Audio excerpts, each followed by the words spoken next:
So ఈ MLC విషయంలో మాత్రం ఓటర్లు మాత్రం గ్రాడ్యుయేట్లే, కానీ చాలా ఓట్లు అంటే 25,000కు పైగా ఓట్లు మొత్తం కూడా చెల్లుబాటు కాలేదు. దానికి కారణం ఒక్కొక్క ఓటు మీద జై Mallanna, Teenmar Mallanna, I love you Mallanna, లేకపోతే జై రాకేష్ రెడ్డి అని కూడా ఓట్లన్నీ చెల్లకుండా చేశారు.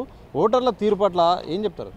ఎస్ అండి, యాక్చువల్గా ఒక స్కాలర్గా ఒక ఇట్లాంటి గ్రాడ్యుయేట్స్ ఎమ్మెల్సీ అంటేనే డెఫినెట్ కూడా అందరూ కూడా ఒక గ్రాడ్యుయేట్స్ ఆ విధంగా చేయడం అనేది బహుశా మంచిది కాదు. బహుశా దీన్ని వాళ్ళు బహుశా ప్రేమతో వేసిరే.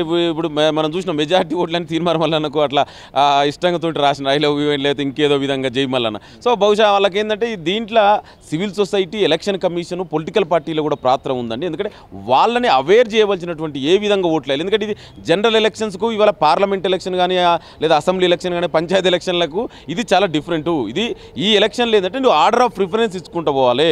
సో దీంట్లో కొంతమంది బహుశా అవగాహన లేకపోవడమే, కొంతమంది ఇంకేదో అట్లా. కానీ డెఫినెట్ కూడా దీంట్లో ఎలక్షన్ కమిషన్ మాత్రం డెఫినెట్ కూడా రాబోయే రోజులలో ఇలాంటివి జరగకూడదు. ఎందుకంటే ఒక గ్రాడ్యుయేట్స్ అంటే ఒక సమాజంలో ఒక అత్యున్నత చదువులు చదువుకున్న వ్యక్తులు, మేధావులు ఆ విధంగా చేస్తే మరి ఇవాళ మనం ఇల్లిటరేట్స్కు మంచిగా ఓట్లేస్తారు కండి. సో అందుకే డెఫినెట్ ఇది మారాలి. ఈ పద్ధతి మంచిది, ఈ ధోరణి మంచిది కాదు. దీన్ని డెఫినెట్ కూడా ఎలక్షన్ కమిషన్ యాజ్ ఏ నేను కూడా ఒక కాంగ్రెస్ పార్టీగానే కాదు ఒక స్కాలర్ కూడా చెప్తున్నా, డెఫినెట్ కూడా ఇవాళ సివిల్ సొసైటీ మీద బాధ్యత ఉంది. అదేవిధంగా ఎలక్షన్ మేజర్గా ఎలక్షన్ కమిషన్ మీద, అదేవిధంగా రాజకీయ పార్టీల మీద కూడా వీళ్ళని ఈ గ్రాడ్యుయేట్స్ చైతన్యం చేసి ఏ విధంగా ఓటు హక్కును వినియోగించుకోవాలి. ఎందుకంటే జనరల్ ఓటుకు ఈ ఇట్లాంటి ఎమ్మెల్సీకి ఓట్లకు చాలా డిఫరెన్స్ ఉంటుంది.